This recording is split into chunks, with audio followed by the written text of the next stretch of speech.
Terima kasih Anda masih menyaksikan Perempuan Bicara. Kita sudah dengar tadi dari sisi hukum gitu ya, hukum perkawinan juga ya. Saya juga sudah dengar tadi bagaimana Komnas Perempuan juga melihat ini begitu ya, Mbak Aminah.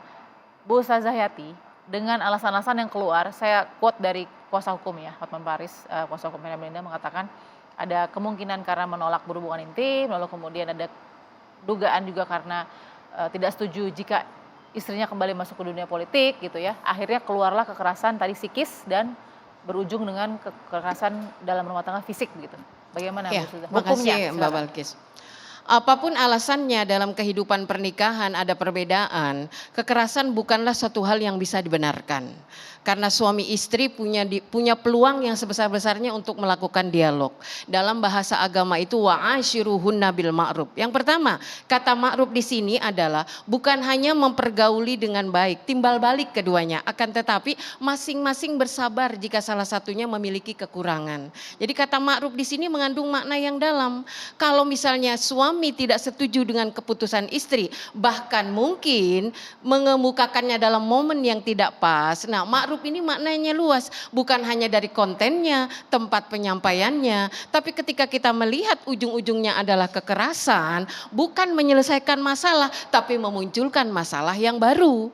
Terlebih lagi ketika kita bicara kepada hukum Allah, apa yang bisa dicapai? Bahwa rumah tangga itu bukan ring tinju.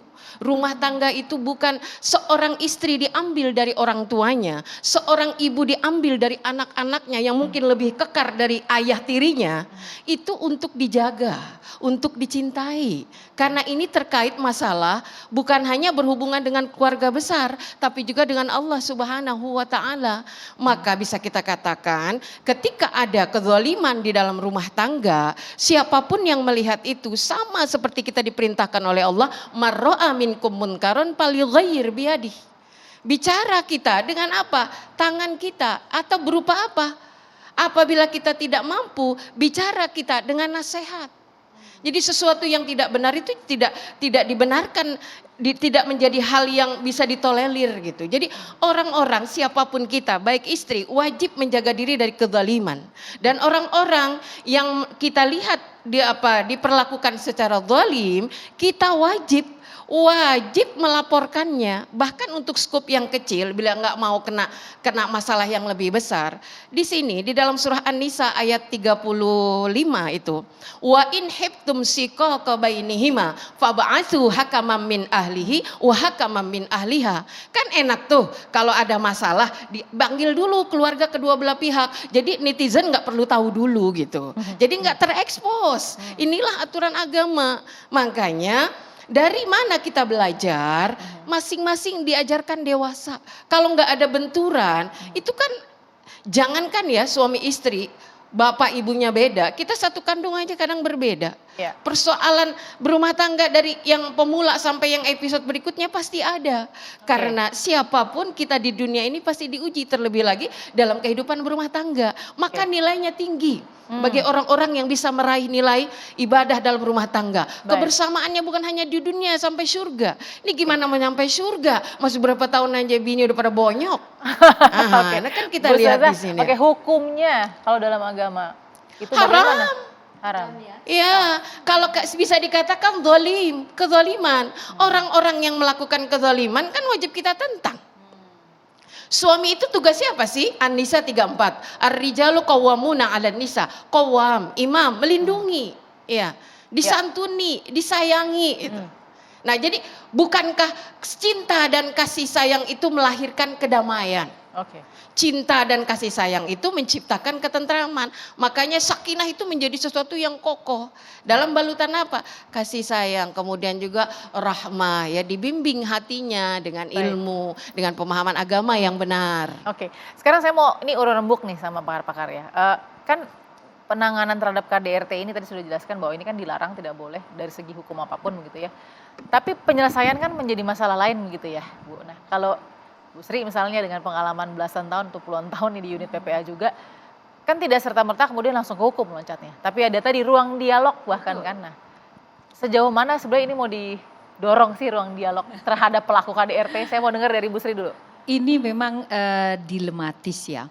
Kalau saya nggak laporkan berarti secara tidak langsung saya memberi insentif kepada pelaku untuk mengulangi perbuatannya. Ya. Insentif.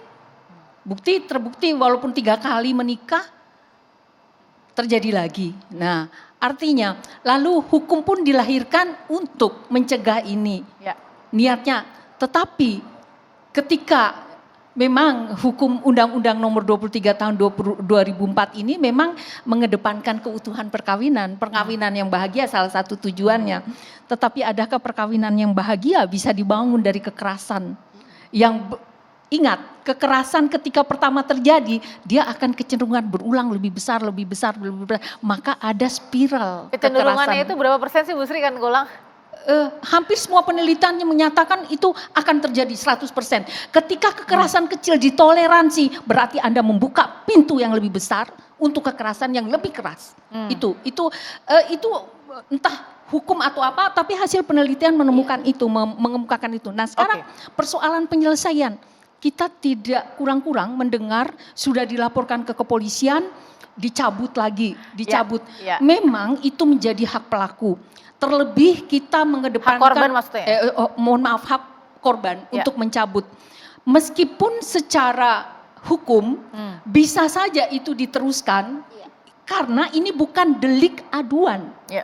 Begitu dilaporkan, perdamaian di antara keduanya tidak meniadakan perkara pidana. Tapi persoalannya kita ini negara Pancasila di mana gotong royong menjadi musyawarah mufakat menjadi hukum tertinggi sesungguhnya. Maka belakangan ini restoratif justice itu menjadi kunci yang menguatkan ini. Nah, pertanyaannya sekali lagi, dalam konteks seperti ini, restoratif justice ini apakah akan mengabaikan atau membenarkan perilaku-perilaku semacam itu? Barangkali restoratif justice dalam konteks ini harus ada hal yang nyata dalam arti bisa mengontrol perilaku dari si pelaku. Mbak Ami atau Bu Neng dulu mau soal ruang dialog sepakat atau enggak dengan restoratif justice tadi yang sudah kita aplikasikan? Bu Neng dulu deh silakan. Ya baik, restoratif justice, apakah itu satu penyelesaian yang mutlak? Tentunya tidak, dilihat dulu kasusnya seperti apa. Kalau di dalam Islam, restoratif justice itu sudah dikenal pada abad ke-7 Masehi. Ada dalam surah Al-Baqarah ayat 178, surah An-Nisa ayat 92. Itu restoratif justice, itu terkait dengan, kalau itu terkait dengan tindak pidana pembunuhan, sengaja atau tidak dengan sengaja. Kalau ini berarti pelukaan. Pelukaan itu tidak ada restoratif justice sebetulnya. Ya betul. Karena ini dalam hal ini adalah mungkin bisa juga ya Bu, ini pelukaan ya, bisa ya Bu Yati, pelukaan berarti ini kan bisa dilakukan pemaafan, akan tetapi ada timbul kewajiban. Kewajibannya apa? Kewajibannya memulihkan, tidak memulihkan, tapi restitusi. Restitusi ini karena korban, bentuknya, walaupun itu suami atau istri. Bentuk restitusi? Bisa berupa tentunya uang atau apa, karena seperti halnya korban perkosaan saya dulu pada tahun berapa waktu kasusnya Yuyun itu, saya mengutarakan di ILC dulu harus ada ganti kerugian buat korban. Begitu juga di sini menurut saya. Nah, itu yang kedua, mungkin saya ingin menambahkan bahwa apakah tidak dianjurkan untuk melakukan perjanjian perkawinan? Agar tidak dilakukan antara suami istri itu perbuatan yang seharusnya tidak terjadi dalam suatu rumah tangga atau suatu perkawinan. Nah, sebentar lagi. Kenapa? Karena perkawinan itu adalah bukan untuk rekreasi seksual. Ada tanggung jawab dari suami terhadap istrinya, yang mana tadi Ustadzah menyampaikan, istri itu amanah dari orang tua, amanah dari Allah. Dengan menyebut nama Allah yang tadinya haram menjadi halal.